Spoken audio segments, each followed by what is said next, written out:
नमस्कार। मैं doctor Manju Jain, retired associate professor from saint degree college Kanpur. जी हाँ, मैं पिछले कई महीनों से मैं और आप नामक शीर्षक के अंतर्गत जीना इसी का नाम है टाइटल से वीडियो शेयर करती हूँ। यदि आपने मेरे पिछले वीडियोस देखे होंगे तो मेरा जीना इसी का नाम है के नाम से तात्पर्य है मैं ऐसे व्यक्तियों का जिक्र करती हूँ, ऐसे लोगों की कहानी सुनाती हूँ, ऐसी प्रेरणादायक उनका जीवन होता है जो कि बहुत ज़्यादा अभाव बचपन में या एडोलेसेंस में, चाइल्डहुड हो चाहे एडोलेसेंस हो या 20 साल तक की उम्र में उन्होंने इतना इतना अभाव, इतनी तकलीफ दे ज़िंदगी जी है। हर चीज़ में फेल्यूर, पैसा उनके पास नहीं, फुटपाथ पे रहना, भीख मांगना, यहाँ तक कि कहाँ कहाँ नहीं भटकना पड़ा, लेकिन अपने आत्मविश्वास से, अपनी लगन से, अपनी परिश्रम से वो कहाँ के कहाँ पहुँच गए, जिसकी की कल्पना हम और आप भी नहीं कर सकते। लेकिन हाँ, ये ज़रूर कहूँगी कि समय एक जैसा नहीं, ठहरता नहीं है, चलता रहता है, कभी अच्छा कभी बुरा। तो बुरे को आएगा तो इसका मतलब है कि अच्छा आना ही आना है। तो क्यों ना हम अच्छे कार्य के द्वारा इस धर्म मार्ग में को अपनाएं, उचित आचरण करें और फिर एक ऐसी दृढ़ संकल्पता अपने अंदर को लाएं और हम आगे निरंतर बढ़ते जाएंगे और सफलता आएगी आएगी, ये निश्चित रूप से। तो इसी कड़ी में मैंने एक चुनाव किया है। जी हाँ, नेपाल की बात मैं करती हूँ। तो वहाँ पर है एक सपना रोका मगर, नाम उनका है। तो आप जानते हैं कि आँख खुलते ही यदि उसको प्रताड़ित जीवन किसी बच्चे को मिलता है या अपनी ज़िंदगी अभी जी ने शुरू ही नहीं की, लेकिन इम्तहान से गुजरना पड़ता है। और आप जानते हैं जो तीसरी दुनिया होती है उसमें हर तीसरा चौथा परिवार या तो गरीब होता है या मध्यवर्गीय होता है। उसमें भी यदि कोई एक लड़की हो तो आप समझ लीजिए उसका पालन पोषण बहुत ही ज़्यादा कठिनता से होता है। तो जो मैं नेपाली सामाजिक कार्यकर्ता की बात कर रही हूँ वो है सपना रोका मगर। उनका जन्म भी 2000 में हुआ था, यानी कि आज की डेट में वो सिर्फ मात्र और मात्र 20 साल की हैं। लेकिन क्या है, इनका धवलागिरी क्षेत्र में म्याग्दी नदी में छोटा सा गांव है बरंजा, उसी में हुआ था।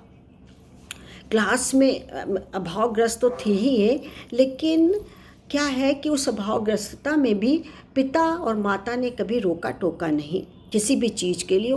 कहीं से भी पैसे जुटा करके इनकी शिक्षा दी गई और क्लास में from first to high school तक वो खाली तमगों से, परिश्रम से जो नवाजी गई और तमगों से नवाजी गई, परिश्रम से वो हमेशा अव्वल आती रही और उनकी यात्रा थमी नहीं। जब थमी, जब हाई स्कूल आ गया और उन्हें आगे पढ़ने के लिए इच्छा तो थी, लेकिन माता पिता की बेचैनी, गरीबी उनके लिए एक दीवार बन के ठहरी थी। लेकिन फिर भी माता पिता ने उन्हें रोका नहीं, कहीं से पैसे का इंतज़ाम करके उन्होंने उसे बेनी शहर में भेज दिया।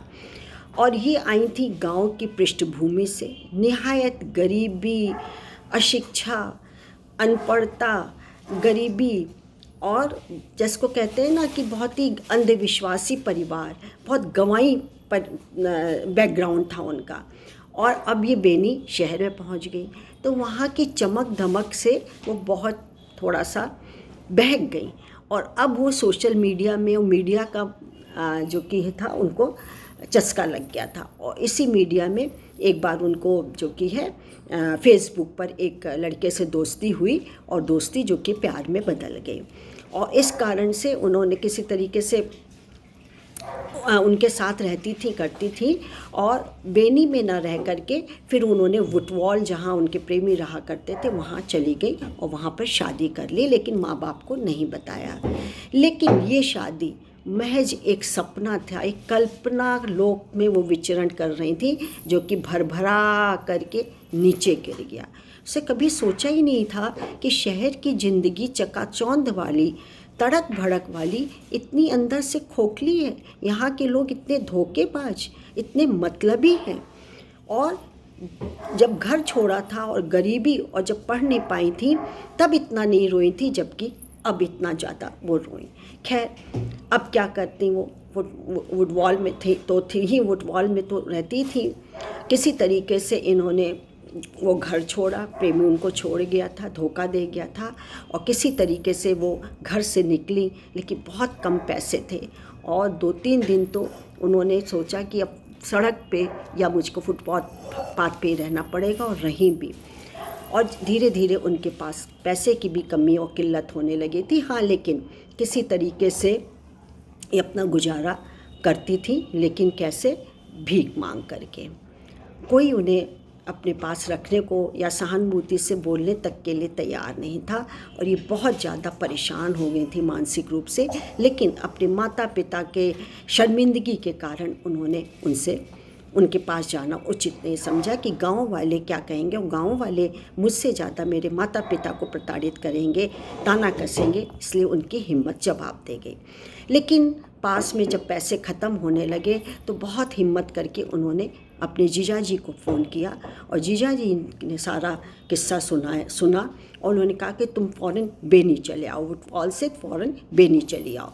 वो वहाँ पहुँची, फूट करके रोई किसी तरीके से, और बताया उन्होंने कि मैं 3 महीने तक सड़क पे भिखारियों की तरह भटकती रही, लेकिन मेरी हिम्मत नहीं हुई कि मैं माँ बाप के पास जाऊँ। लेकिन जीजा ने कहा कि नहीं, ये बात बिल्कुल गलत है, तुमको हिम्मत करके अपने माँ बाप के पास ज़रूर चलना चाहिए। और इस व्याकुलता महसूस का, भय का संकोच भी बर्फ़ की तरह पिघल गई, और सपना अपने गांव लौट आई। माता पिता ने इनके स्वागत किया, किसी की परवाह नहीं की, आस पड़ोस और अपने भाई बंधु नाते रिश्तेदार की। यद्यपि ताने मिलते थे, लेकिन उन्होंने परवाह नहीं की। और उसके बाद फिर वो फुटबॉल से पोखरा गई, वहाँ पे उन्होंने 12वीं क्लास पास की। करने के बाद रिज़ल्ट में अव्वल आई वो। उसके बाद वो काठमांडू चली गई। काठमांडू में वो अपनी एक सहेली के पास गई थी। सहेली के जो पिता थे, उनका नाम शायद जिंग बसंत था। जिंग बसंत जो कि थे, वो लावारिस लाशों का दहन करते थे, दाह संस्कार करते थे। तो उसको देख कर के एकदम से बेचैनी हुई कि यदि मैं भी ऐसी फुटपाथ में मर जाती तो मेरा भी ऐसी लावारिस की तरह मैं पड़ी रहती। बस फ़ौरन उन्होंने क्या किया कि बसंत जी से कहा कि मैं भी इसी क्षेत्र में आना चाहती हूँ। उन्होंने लाख मना किया कि नहीं, ये स्त्रियों का काम नहीं है, और वो भी तुम अभी बहुत छोटी हो, अभी तुमने 12वीं का दर्जा पास किया है, तुम और कोई काम करो, मैं तुम्हें दूंगा, काम बताऊंगा। बोली नहीं, मैं इसी में आपके साथ जुड़ूंगी। उनकी जिद के आगे बसंत को झुकना पड़ा, और फिर वो उसे जो कि है अपने साथ, अपने संगठन में उन्होंने जोड़ लिया। और पहली बार उन्होंने अपनी हम उम्र का लावारिस जो थी उसका दाह संस्कार किया। उस समय वो इतना बिलक के फूट के रोई कि आज मेरी भी यही दशा और दुर्दशा होती, मैं कहाँ पहुँचती, कौन देखता मुझे। बहुत रोई। उसके बाद फिर उन्होंने पीछे मुड़ के नहीं देखा, और अब तक वो कम से कम 100 से 125 लाशों का, लावारिस लाशों का दाह संस्कार हिंदू रीति रिवाजों से कर चुकी हैं।